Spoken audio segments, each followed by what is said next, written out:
Welcome, Bruce Lee fans. We are the exclusive YouTube channel, A Body Like Bruce. And today, just for you, we have this very old magazine which has an article, Bruce Lee Lives. Obviously that's a depiction of the Game of Death where he beats up Kareem Abdul-Jabbar. Probably the last one left out of all those students living today. So we're going to go skip to hopefully page 46.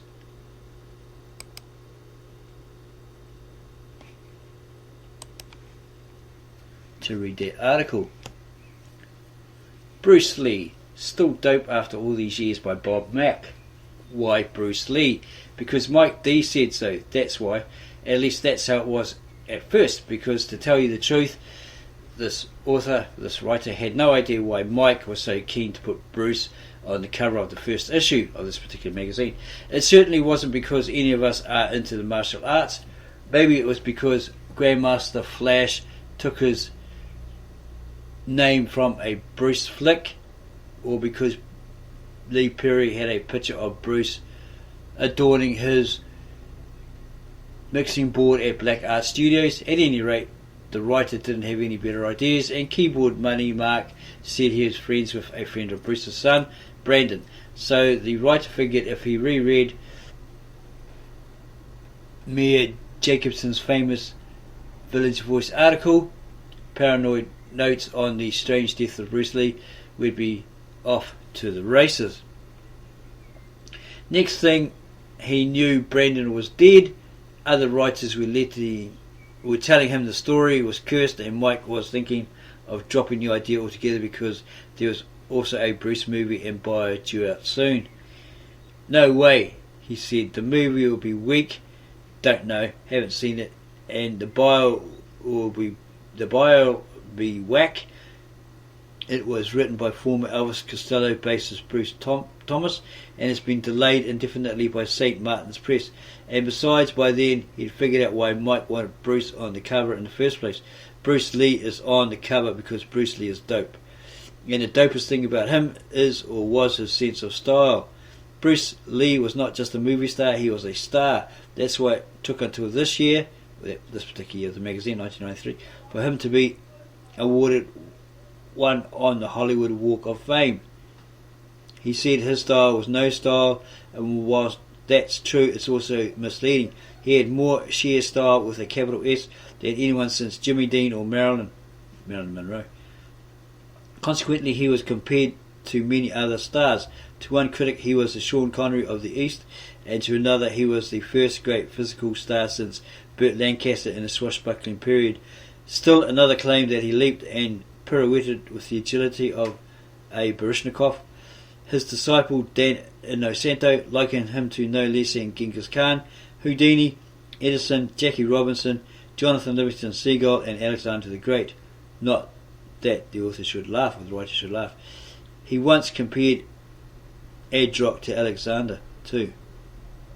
And there's pictures of a timeline of Bruce Lee. 1946, Hong Kong. Consciously appears in first film, The Beginning of a Boy at age 6.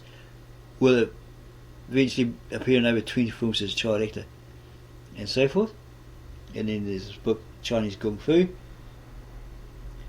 1959, Seattle. Soon after arrival, meets group of young toughs who become his first disciples after witnessing his exhibitions of Kung Fu, or the art.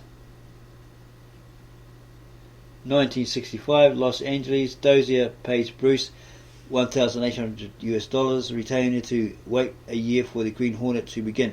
Brandon Lee, born and soon becomes, according to his mother, the number one spoiled child you'll ever come across, and so forth.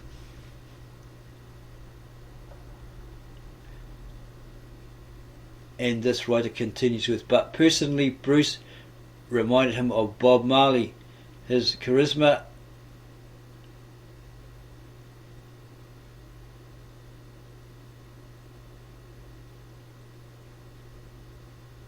not too sure what that word is, bordered on the supernatural, what Kenneth Turan called inhuman magnetism.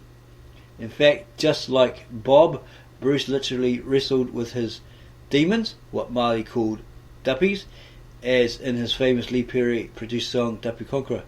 Robert Clouse, director of Enter the Dragon, recalls in his biography of Bruce Lee that when he was young, a ghost appeared as a black shadow, and Bruce told of being held down for several minutes, drenched in sweat by the time he was finally released. This is probably one of the few times Bruce had been physically defeated.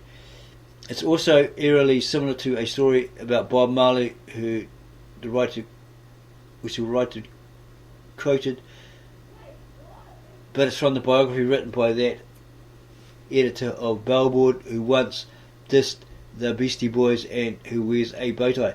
Bruce Lee would never wear a bow tie. Actually, that's not true. In The Green Hornet, Lee played Kato, mild-mannered manservant of millionaire Britt Reed. And as he stated in his live interview, it's a hell of a name to get his tongue around, right? Most Chinese would say Britt Reed, but he managed to,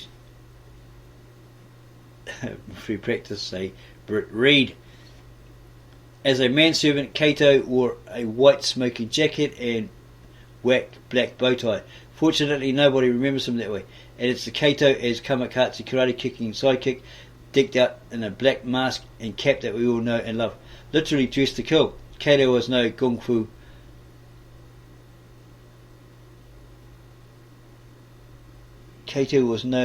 gung ho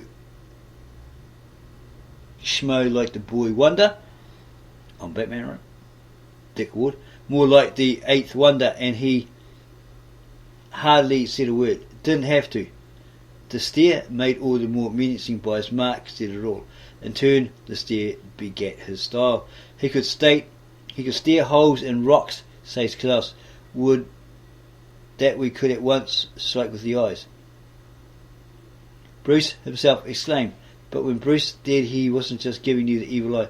He was a master of comic mugging and other facial expressions, like raised eyebrows of amusement, the smirk of contempt, the smug smile of arrogance, the poker face of calm before the storm. You don't even need to read the English subtitles in his first two films. Just watch his face and you'll understand what he's saying. Not that Bruce couldn't talk. He got the Green Hornet gig because he could pronounce Britt Reed, as we stated. And by Enter the Dragon, he was cultivating considerable microphone skills. And not that he couldn't act. The thing about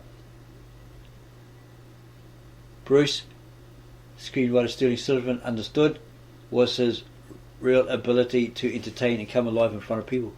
Most stars can't entertain. Bruce, by contrast, was a born entertainer. His father was an opium-toking comic in the Chinese opera, and Bruce himself starred in dozens of films as a child actor.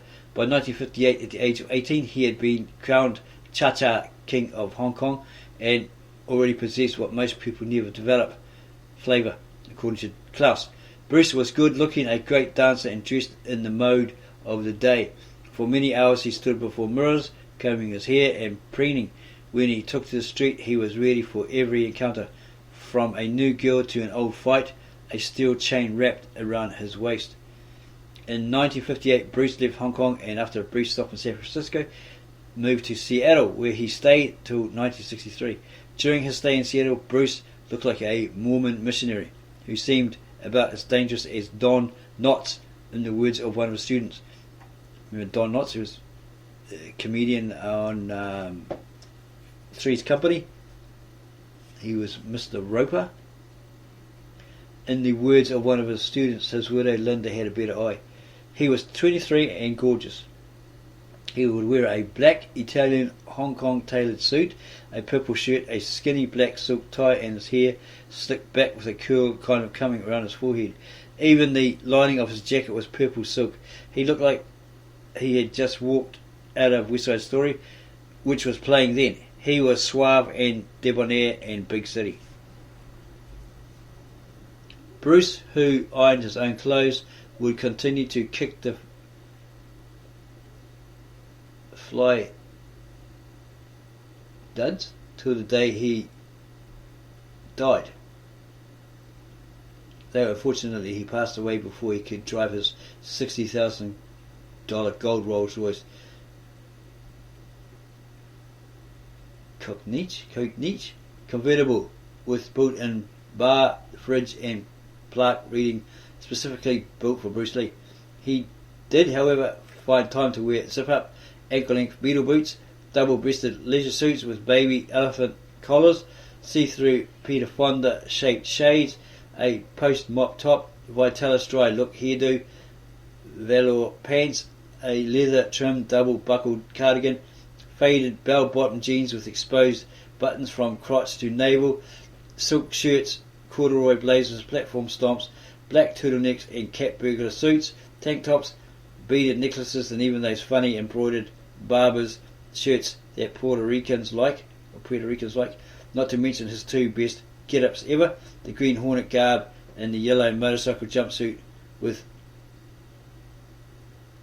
Asics Tiger combo for, or were those Tom and jocks that he sports during the balls out battle with Kareem Abdul-Jabbar in his last film, Game of Death.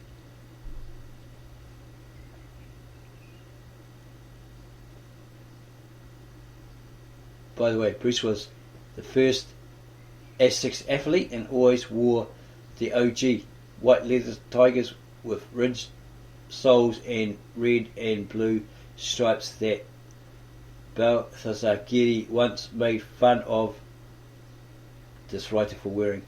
This is an actor, right? Bruce's obsession for the best bordered on the absurd. When someone once offered him a gold watch, he said, "Is it absolutely the best? It can't be the best. Bring me a platinum watch. Everyone knows platinum's better than gold." Of course, there are lots of charismatic clothes horses, but Bruce wasn't just an exceptional screen presence with good taste in threads. He was more than an actor with attitude. He was an artist, a martial artist, but an artist nevertheless. Unlike David Carradine, who didn't know F all about Kung Fu, Bruce revolutionized martial arts by creating his own style. That was no style, which he called Chi Kung Do, or way of the intercepting fist. Rather than block a punch and hit back with two distinct motions, Bruce sought to intercept and hit in one fluid stroke. Fluidity was the ideal. Try and obtain a nicely tied package of water, Bruce would taunt. Just like water, we must keep moving on. Dan Inosantos reiterates, for once water stops, it becomes stagnant. Bruce dissected rigid classical disciplines and rebuilt them with fluid promo improvements. It's good, but it needs restructuring, he would say. Classical techniques did not take into account the reality of street fighting.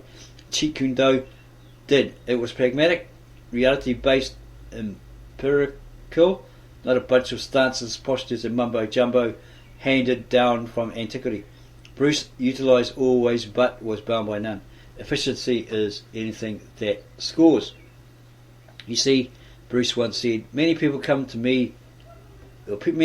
instructors and say, like, man, what is the truth? Hand it over to me. So therefore the guy would say, I'll give you my Japanese way of doing it.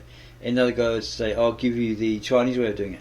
But if you only have two hands and two legs, nationalities don't mean anything. When you go with a particular style, you're expressing that style. You are not expressing yourself. As it happens, Bruce's outlook was remarkably similar to that of modern day rap artists. I don't care where it comes from, he would insist. If it is usable, it belongs to no one. It's yours. The similarities in music don't end there. Dan Inosantos says that Jeet Kune Do is spontaneous and unpredictable, like a free-form jazz solo designed to prepare the student for the uncertainties he was sure to encounter in actual combat. Bruce backed up his theories with knowledge. He borrowed from all types of martial arts and all Western forms of combat as well, including fencing, wrestling, boxing and many others. He went so far as to watch films of Muhammad Ali in a mirror so that he could shadow box.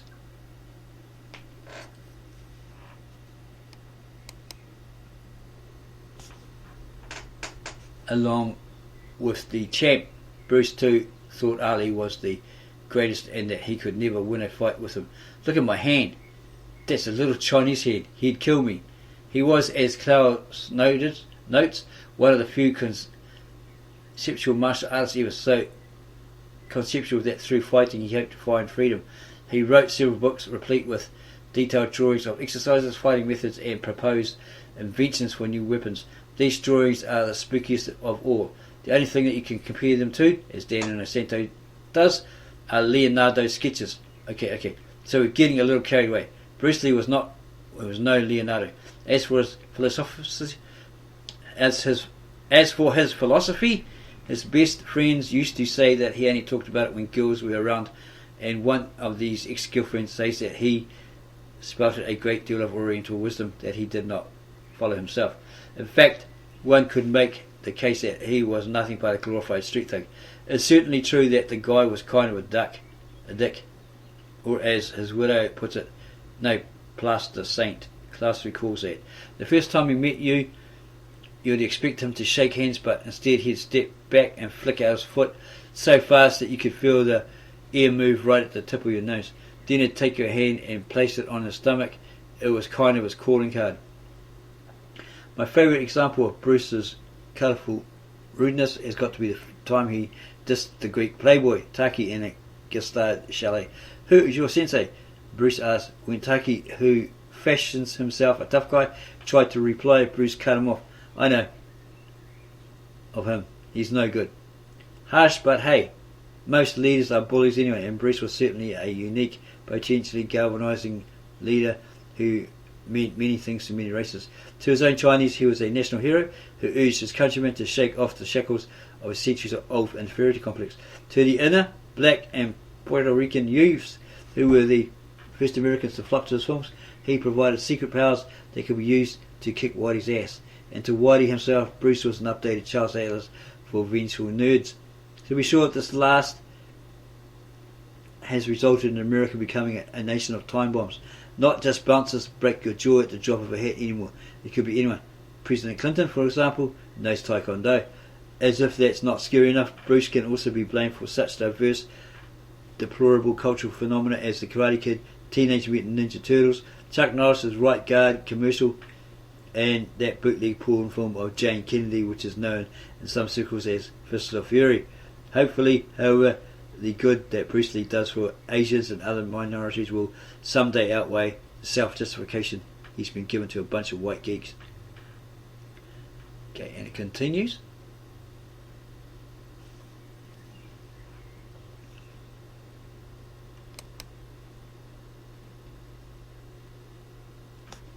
And there's a page there with the title Enter the Hornet. Van Williams sets the record straight.